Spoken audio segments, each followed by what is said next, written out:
Jadi memang dunia burung itu banyak pertanyaan-pertanyaan yang kadang-kadang saya sendiri tidak bisa menjawab.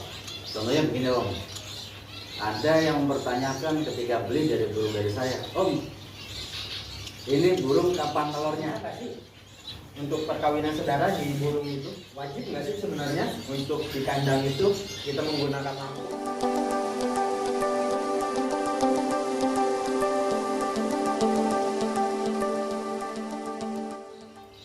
Jadi memang dunia burung itu banyak pertanyaan-pertanyaan yang kadang-kadang saya sendiri tidak bisa menjawab. Contohnya begini Om, ada yang mempertanyakan ketika beli dari burung dari saya, Om, ini burung kapan telurnya? Bisa nggak lo jawab? Bisa di Bisa, bisa kan? Memang kita memang semua peternak mungkin tidak bisa memprediksi kapan burung tersebut bertelur. Nah, ketika ada pertanyaan yang begitu, biasanya saya akan jawab, ya kita sabar aja, telatenin aja kan. Karena memang ada masanya burung itu beradaptasi dulu di lingkungan yang baru, ya kan? Betul nggak?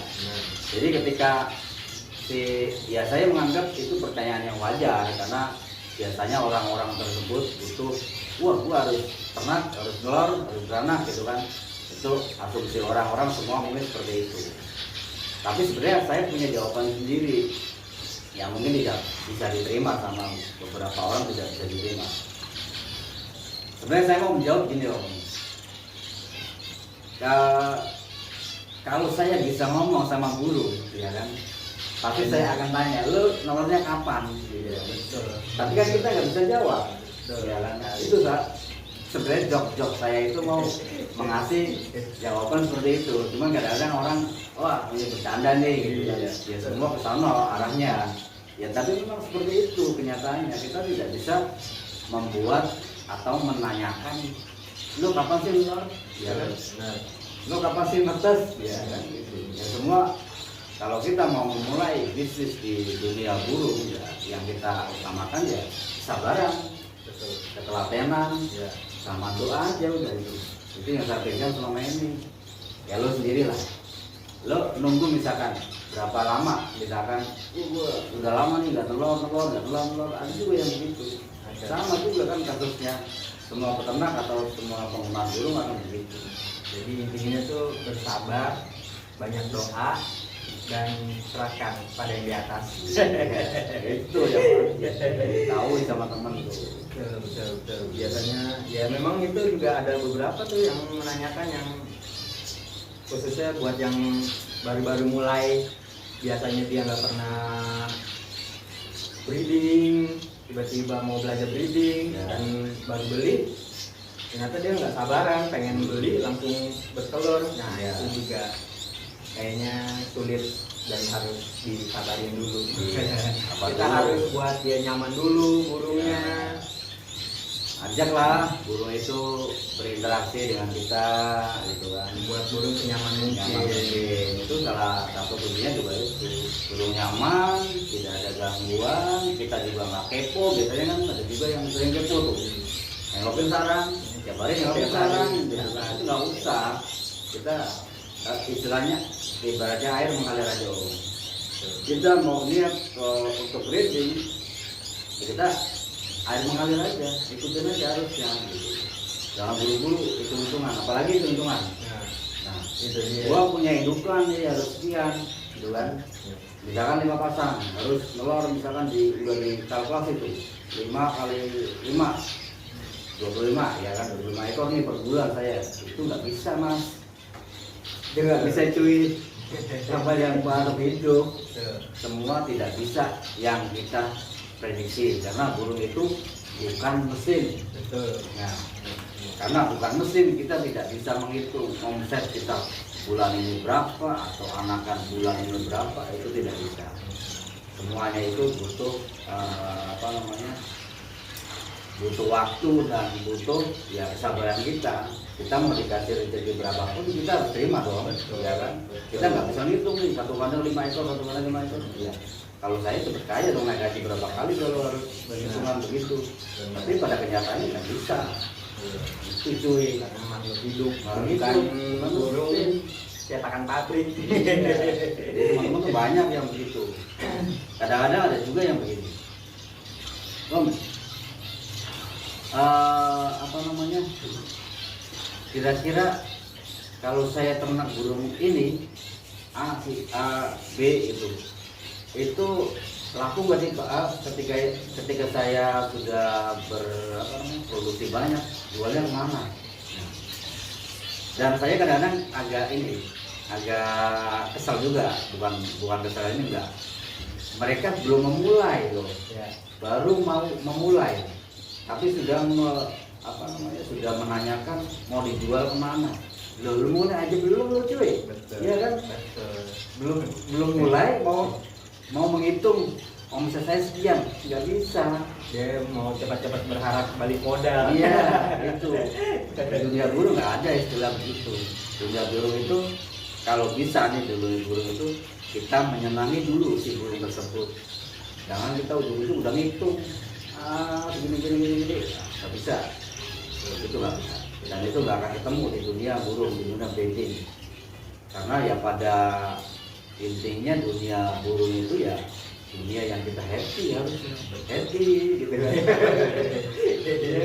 Gak usah jangan sepaneng, wah burung gua nggak telur ya ini, nikmatin aja. Saya selalu mengedukasi teman-teman yang beli dari saya itu nikmatin aja. Mereka akan terbiasa, kita nikmatin mereka, kita pelihara mereka dengan sungguh-sungguh, dengan ikhtiar kita, ya kan, itu nanti akan ada hasilnya. Jangan pusing suka dijual kemana, jangan. Karena rezeki itu pasti ada kok kalau kita mau usaha gitu. Dunia sekarang udah luas kok. Kita mau jual kemana aja bisa. Iya. Dunia saya pertama kali main di burung susah om. Belum ada sosial media. Belum ada sosmed. Ya, sosmed pun itu baru muncul di 2009 kalau saya udah mulai Facebook. Itu pun udah belum seramai sekarang kan. Dulu saya iklan di majalah. Ya kan? Orang tahu saya itu dari majalah burung. Tabloid burung itu pertama kali kita tiap minggu nunggu namanya tabloid burung. Kalau sekarang orang banyak belajar, mau dari YouTube, mau dari Google, dari Facebook, semua tersedia. Jadi sebenarnya dunia sekarang itu meloncat 100 kali lebih cepat dibandingkan dunia saya pertama kali main burung. Tuh.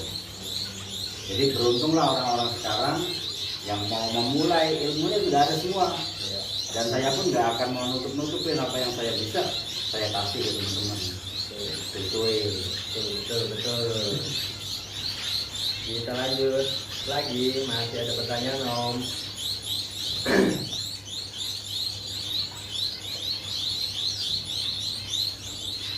Nih ada pertanyaan kan,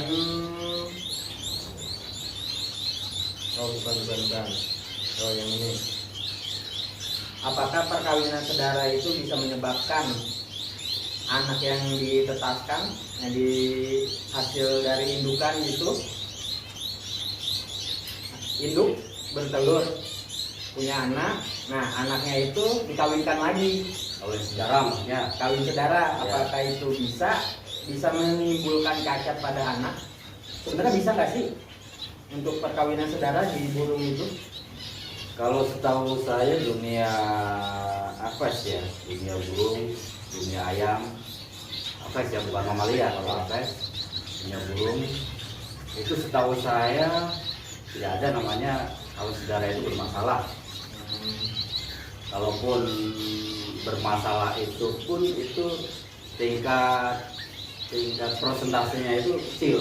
Misalkan ada cacat, ada kaki bengkol atau apa, kecil sekali kemungkinan terjadinya kawin sedara itu menyebabkan cacat. Gitu. Sebenarnya nggak pengaruh terlalu signifikan sih kalau di burung. Intinya ayamnya agak gede ya, kalau burung kan kecil. Ayam aja kadang-kadang kawin mana aja kan dia nggak masalah. Dan akhirnya anaknya pun nggak masalah. Kecuali kita mau menciptakan varian yang bagus gitu kan. Ya kalau bisa jangan dikawinkan dengan yang sedara gitu. Sebenarnya dunia burung nggak masalah untuk mereka kawin secara itu oke aja. Buat saya sih, selama ilmu saya sih nggak nggak menyebabkan, yang saya pengalaman saya itu nggak menyebabkan adanya cacat fisik yang banyak, atau paling ya 0,0 berapa persen lah ketika ada cacat itu pun. Kemungkinan juga ada yang terbelit sarang, ya kan, atau kedudukan sarang biasanya tidak mencengkeram si kaki anakan itu dengan baik, jadi mereka biasanya ada cacat atau kaki melebar. Itu biasanya disebabkan karena faktor sarang atau alas kandang yang menyebabkan si burung itu jadi cacat. Itu berarti nggak masalah ya untuk burung perkawinan saudara itu, karena yang nggak saudara pun kalau dia ada cacat ya cacat aja. Iya, Keluarnya. iya. Jadi nggak terpatok perkawinan saudara itu menyebabkan cacat, itu enggak ya? Enggak. Siap. Lanjut. Sebenarnya usia burung mempret itu berapa lama sih dia hidup, dan masa produktif yang apa ya, yang dalam jangka waktu dia hidup berapa lama sampai waktu produksi itu maksimal berapa tahun sih biasanya yang pernah Om ngalamin? Sebenarnya di dunia burung, kalau bercerita tentang masa produktif ya, masa produktif di burung fin tersebut biasanya masa itu antara 4 sampai 5 tahun. 4 sampai 5 tahun itu masih bisa produksi. Cuman biasanya kalau udah terlalu tua atau kita anak kehidupan itu terlalu produktif, biasanya akan menurun dalam jumlah telur. Biasanya yang biasa nelor 5 atau 6 itu juga cuma ada nelor 2, 3, ya kan. Dan ditandai juga ketika burung itu mulai kita anggap sebagai burung apir, ya biasanya tingkat presentasi untuk dia daya tetapnya juga menurun. Dan ada juga faktor lain, biasanya telur itu makin mengecil tuh, makin mengecil. Yang biasanya normal gitu, tiba-tiba ada telur yang dia keluarkan itu ternyata kecil banget. Nah, itu indikasi bahwa burung tersebut tidak layak lagi untuk kita breeding gitu. Jadi tidak ada patokan itu produksi berapa lama ya, tapi kita mengindikasinya aja. Oh ini telurnya kok biasanya ini kok udah mulai menurun nih gitu kan. Tiba-tiba ada telur yang kecil banget itu yang udah itu nonsen untuk mitas lah. Nah itu indikasinya itu. Tapi kalau udah masuk ke fase itu biasanya ya saya harus mau nggak mau saya tidak breeding lagi. Ya, dan kita jadikan sebagai akhir lah. Jadi teman-teman kurang lebihnya pertanyaannya sebagian sudah dijawab. Ini masih ada satu lagi nih Om. Dia nanya seberapa pentingkah peran lampu di kandang soliter yang kayak begini ya? Kan ada yang pakai lampu, ada yang enggak gitu. Karena ada beberapa yang karena dia peliharanya di indoor dan dia nggak sempat jemur, ya. Wajib nggak sih sebenarnya untuk di kandang itu kita menggunakan lampu untuk pengganti matahari kalau kita nggak sempat untuk jemur-jemur gitu di tiap-tiap kandang gitu, apa wajib nggak sih pasang lampu? Sebenarnya untuk beberapa jenis burung tidak wajib. Artinya gini, kita sempetin dulu ruangannya itu gelap atau ada cahaya matahari yang masuk, ya kan. Kalau cahaya matahari masuk, otomatis kan ruangan itu terang. Dan itu menurut saya tidak perlu adanya lampu di dalam tiap-tiap kandang. Oh, berarti cukup lampu ruangan aja yang nyala. Lampu ruangan bisa kalau misalkan malam, kalau siang dari matahari masuk itu juga udah nggak masalah. Kecuali memang kondisi ruangan itu lembab. dan gelap ya.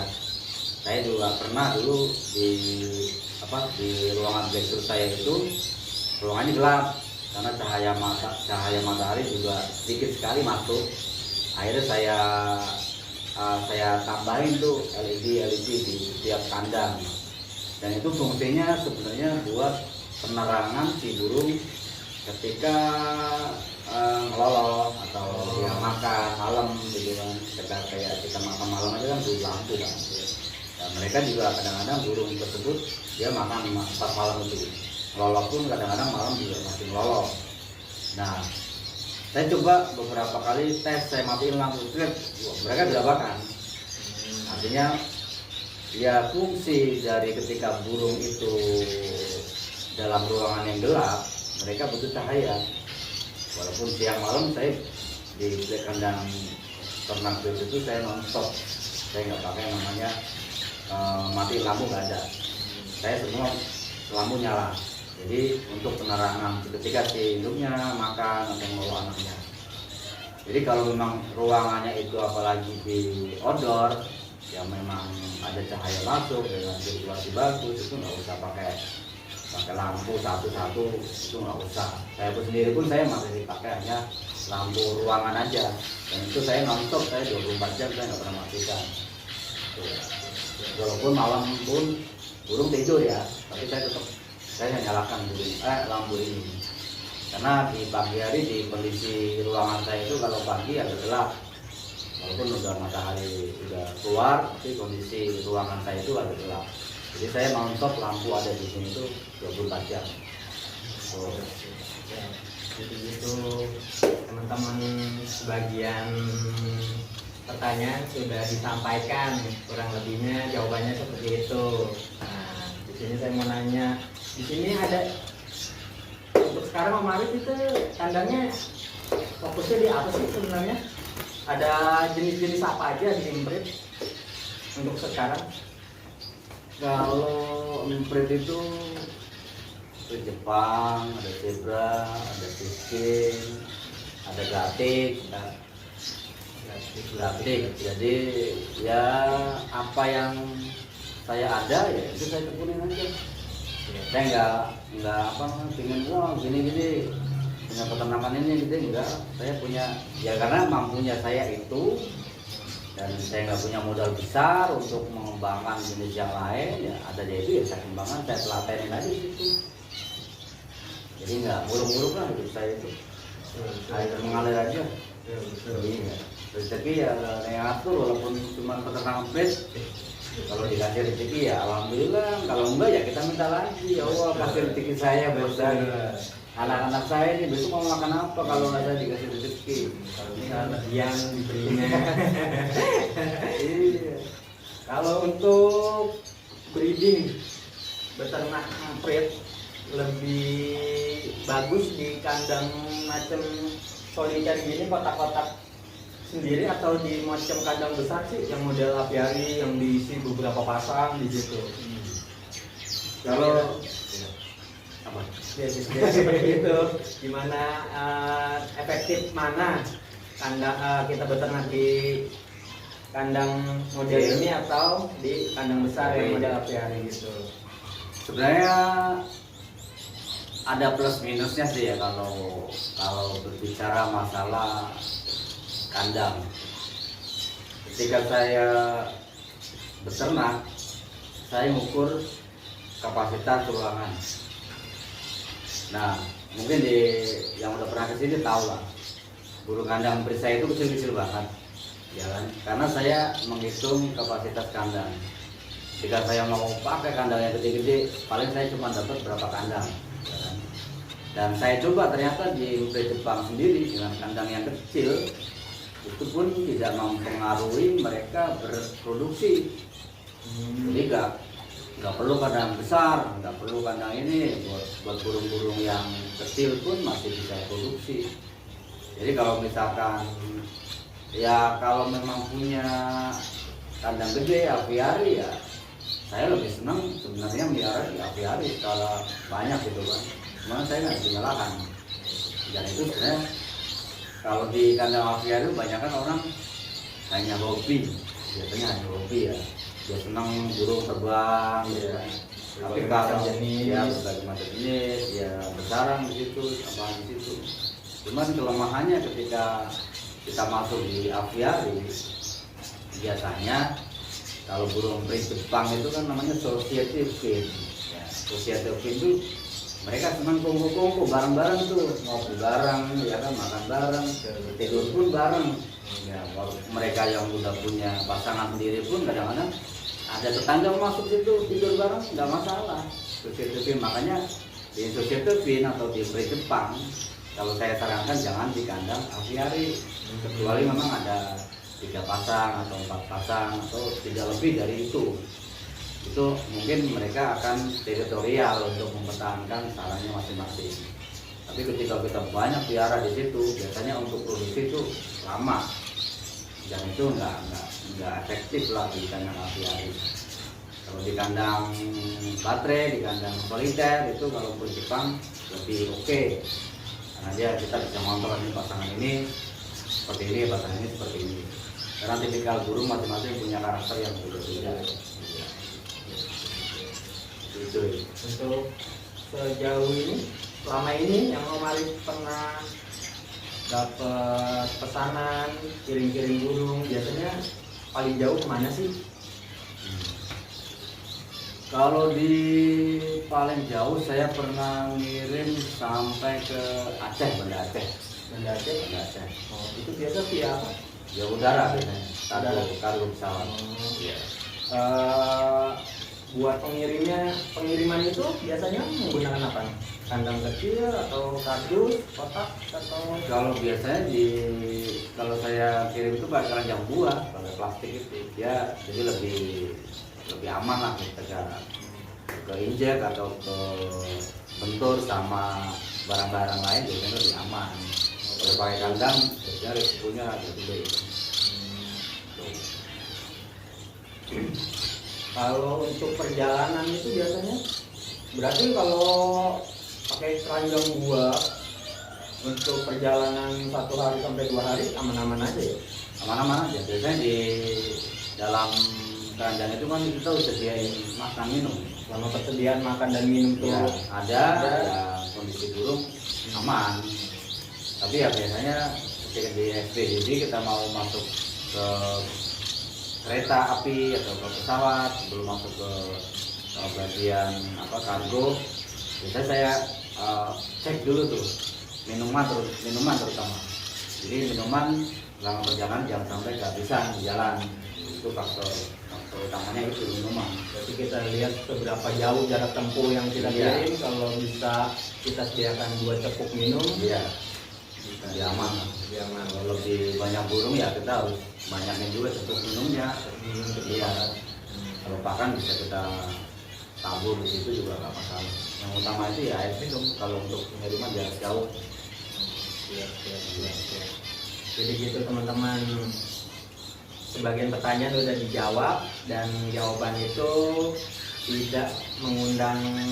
Jadi intinya jawaban itu jawaban hasil dari pengalaman Om Arif sendiri. Jadi kalau memang apabila ada dari teman-teman, oh gue begitu, gue begini, ya karena kembali lagi ke karakter burung apa yang dipelihara, dan karakter burungnya kan juga beda-beda. Jadi pengalaman, jadi jawaban Om Arif itu sesuai dengan pengalaman Om Arif sendiri selama dari kapan sih Om ini?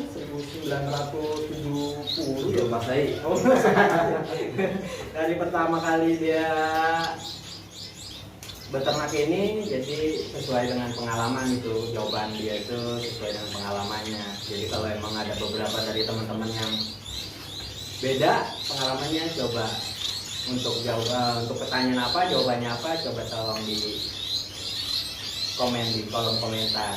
Jadi untuk episode kali ini cukup sekian dan terima kasih.